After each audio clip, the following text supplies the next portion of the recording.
Feel like I've learned my lesson. How? How have you learned your lesson? Just the fact that I don't want to end up in jail or anything like that. Oh, you've learned your lesson. Alcohol in the car while driving? Are you in this country with or without permission? Without permission. I don't care if you have Jesus waiting for you. You're not answering my question. The incoming president does not have very much sympathy for you. Good morning, sir. Good morning. You guys have worked out an agreement where they're offering you 3 days. Why would we do this? You had one just dismissed not too long ago. Why would we give you another gift? I feel like I've learned my lesson. How? How have you learned your lesson?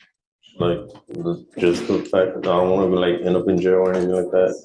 Oh, you've learned your lesson. Really?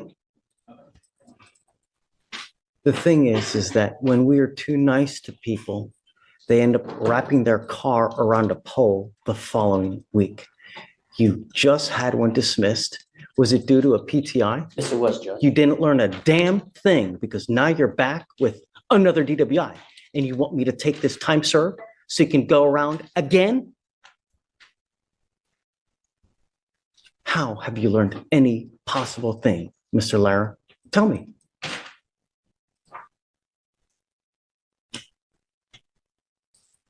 What have you done differently from the first DWI to the DWI you have done now to show me that you've learned something? What have you done?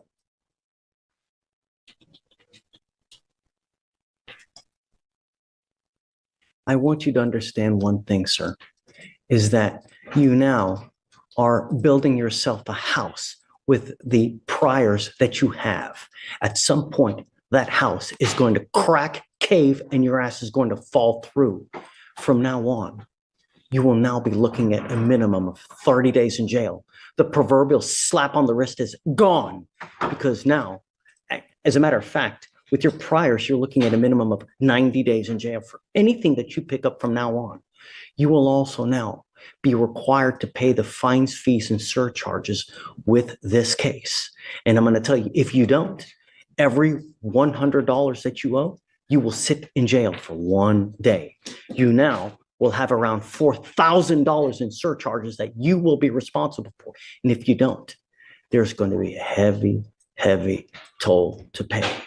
One way or the other, we are going to reach you, Mr. Lara. And if it's kicking and screaming you, dragging you into jail, all we want are our streets to be safe. That's all we want. Speak up. Yes, sir. No more games. Even if you have a sip of alcohol, a sip of wine, you should not get into a car because with your record, you get pulled over. Do you understand me? Yes, sir. How much are the fines and surcharges? 3. Is it above a 0.15? What is it? Yes, sir. For the current case, it is a 0.092. It's a 0.09? Yes. I want you to understand that you're going to pay a very hefty fine fees.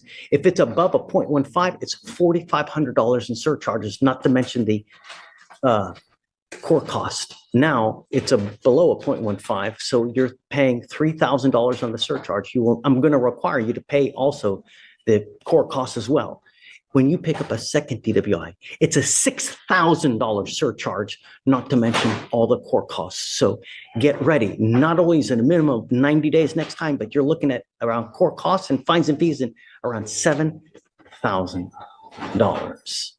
How much money have you paid surrounding all this when all it could have done is one click on your phone, $20. It's a geographical oddity. Don't matter where you want to go with your Uber, $20. Anywhere you want to go. You are giving up the right to a trial, right to compel witnesses to testify on your behalf, confront and cross-examine your accusers. If you're not a citizen, there are possible immigration consequences. You can be deported, excluded from the country, denied naturalization under federal law. You give up the right to appeal. Once you accept this agreement, there's no coming back. Do you understand?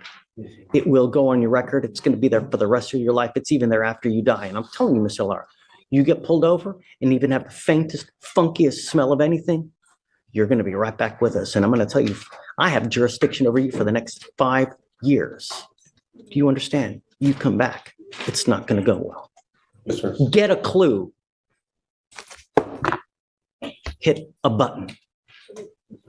How do you plead to the offense? Guilty or not guilty? How much is the court cost? $3,420. You will be required to pay $3,420.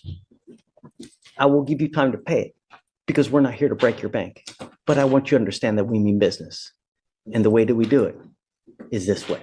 If you don't pay $100, for every $100 that you owe, it is 1 day in jail. So you can imagine on 3,500, how much time you'll be doing. You understand? All right, good luck to you. I'm suspending his license for 6 months as well, 180 days. All right, Eddie, Yes, sir, Judge. get your boy, man. Christian Martinez Velasquez. Sí. Yes. Mr. Martinez Velasquez, you're charged with driving while intoxicated. You're facing up to 6 months in jail and or a $2,000 fine. We are going to Another DUI hits the docket and it's deja vu all over again. Same setup, same outcome waiting to happen. The twist this time is the open container in the car, which basically hands the prosecution free ammo. You can watch Judge Fleischer's composure slip because when every hearing feels like a rerun, the patience runs out quick. The bigger problem is that nothing here feels preventative. It's punishment on a loop, hoping eventually one of these guys actually learns. do probable cause. You have the right to remain silent. Anything you say can or will be used against you. You have the right to have an attorney present. If you cannot afford one, one will be appointed to you, sir. Yes, Judge. On November 7th, 2024, the officer alerted dispatch about a traffic hazard regarding the defendant's motor vehicle after observing it sway in a moving lane of traffic, impede traffic when the defendant had the green light, and upon contact with the vehicle, the officer observed the defendant to be asleep in the driver's seat. The defendant's foot was on the brake and the vehicle was on. After the officer woke the defendant by banging on the window, he seemed disoriented, and the officer observed glossy, bloodshot eyes, an odor of an alcoholic beverage, and slow movements. The officer observed an open Modelo beer can in the cup holder next to the vehicle. Alcohol in the car while driving? Yes, Your Honor. And the defendant admitted to drinking 3 beers and 1 shot before driving. Standard field sobriety tests were administered. HGN 6 out of 6, walk and turn 4 out of 8, 1 leg stand 0 out of 4. The DIC was read and the defendant consented to Brat. The results were .087 and .086. Mr. Martinez Velasquez, I'm going to find that there's probable cause to go forward with your case. Are you a citizen of the United States? No, Are you in this country with or without permission? without permission. What happens if you go to jail?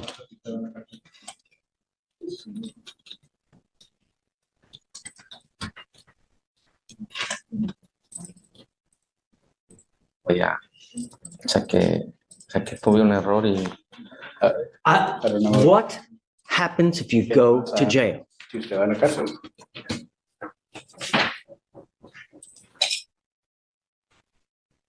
Are you in this country with or without permission? Es como sin permiso. sin permiso. Without permission. What happens if you go to jail? O sea, si usted va a la cárcel. No sé qué decir, pues tengo mi familia, tengo mi hija. I don't know what to say. I have my family, I have my daughter. I don't care if you have Jesus waiting for you. Si tiene- You're not answering my question. What happens if you go to jail? pasa si usted va a la cárcel? I want you to ¿Qué le think. pasa? Quiero que piense. Pues que voy a estar libre, voy a estar en un lugar donde no quiero estar por mis consecuencias. I wouldn't be free. I would be somewhere I wouldn't want to be because, as a consequence, You are not in this country with permission. no está en el país. If you go to jail, Si usted va a la cárcel, immigration sweeps the jail every cárcel, couple hours. If they find you in the jail, they will put an immigration detainer on you and you will be stuck like Chuck in jail until this case is over with. And then you get shipped off to immigration where you will sit for another 6 to 9 months waiting for them to do whatever they're going to do. This is the part where the gavel turns into a megaphone. Less punishment, more desperate coaching. The judge isn't just warning him, he's basically mapping out the cliff's edge he's already standing on. It's rare to see the law bend into life advice, but when it does, you know the stakes are bigger than jail time. The real question is whether that speech sticks or if it just fades the second he walks out that door. incoming president does not have very much sympathy for you, if you catch my drift. And I'm going to tell you now, the fact that you have an open container, if they allege it in the information, it is a minimum of 5 days in jail to any sentence that you do. And I will tell you, any more than 4 to 6 hours you spend in custody is very well that you may get an immigration detainer.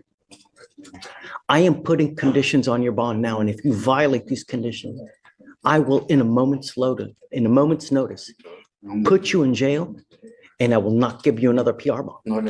The reason you got out of jail so quick is we gave you a free bond. It's not going to happen again. Do you understand? First and foremost, you are not to drive. I don't care what's going on in your life. I don't care what you need. I don't care what you have to do. Kids, groceries, Jesus, don't drive. You will be signing an affidavit. This is a promise you're making to me that you're not going to drive. I am also ordering you not to consume alcohol or illegal drugs, and I will randomly test you.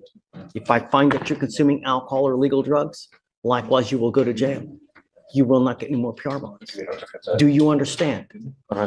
Yes. Forewarned is fair warned. You will not get any warnings from us. Okay.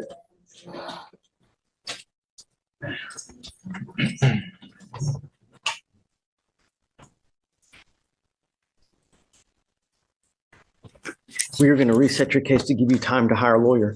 So I will have you come up here, swear to us that you're not going to drive. I'll get you to Victoria where we will have you sign a reset. And after that, we'll send you out here. And when you come back, have a lawyer, sir. Do not drive. Okay. Okay? 2 cases back to back, and both of them prove how little really changes when warnings go in one ear and out the other. The court isn't built to babysit forever, but it keeps trying until ICE or another agency decides to finish what the judge can't. It's less about second chances at that point and more about paperwork delays and the slow grind of a system stretched thin. What I find wild is how a single courtroom can feel like both punishment and probation office rolled into one. So I'll throw it to you. Should judges keep playing patient counselor or cut it short and let the system handle the fallout?